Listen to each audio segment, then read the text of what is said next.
Hi, this is Zak Mir with the Bulletin Board Heroes on Tuesday, the 27th of November. Starting off with GCM Resources, where we have a potential setup here, falling wedge that can be drawn from April, gap higher through the falling wedge, which is something you should remember for the next stock. And end of day close above the top of the wedge, and the 50-day moving average currently at 15.22 could be the setup for a move back towards 22, 23p, which is where the 200-day moving average currently lies, obviously back below 11.12, and we are not looking quite so clever. Next up, Haydale graphene, which gives me particular pleasure, because not only because it was highlighted around 20p and it's now 40p, but also because it's obviously a stock where the bears are in there, the shorting conspiracy are active, and they're getting a little bit of pain at the moment. Maybe they'll have their day again, but at the moment, at least while we're above the bottom of this gap at 26.75 pence, we'd be looking for a move back towards as high as 60 pence, which is August resistance, maybe even tweaking up to the 200-day line at 70 pence there. So quite a nice turnaround.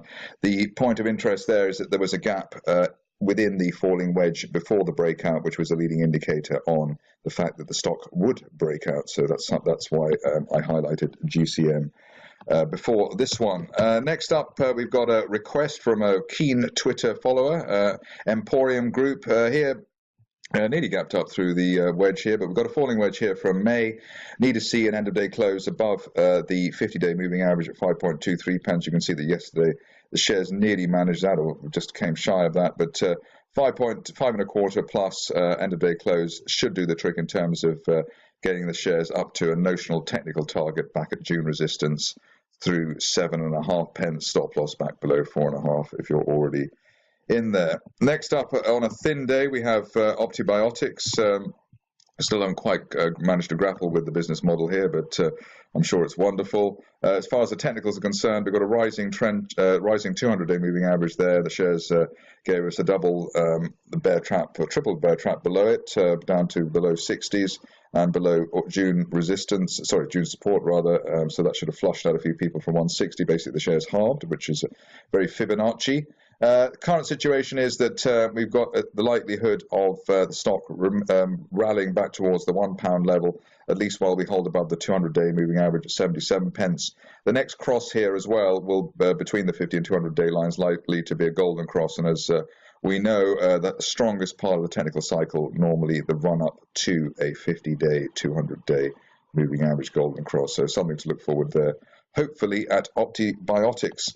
Next up, a stock which I think I covered once before. Not a great charting situation, but I did say that with a gap higher here that we've had through the 50-day moving average, a break of the 20 pence level, which was initial November resistance and former August support, should take the shares back up towards, 30, 35 pence, where they came from in June. Obviously back below 15, things not looking quite so clever. Also, as I said, on a thin day, we're just looking at Tern, where there's always some action. Here we've got a situation where the shares are in the run-up to a 50-day, 200-day golden cross, but similar to the OptiBiotix chart with a big rally and then the shares more than halving.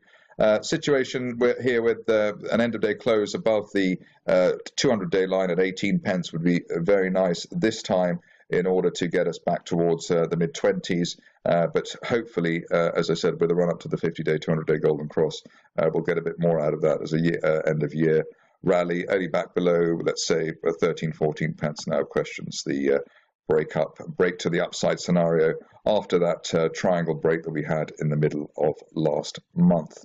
That's it from me. More updates tomorrow.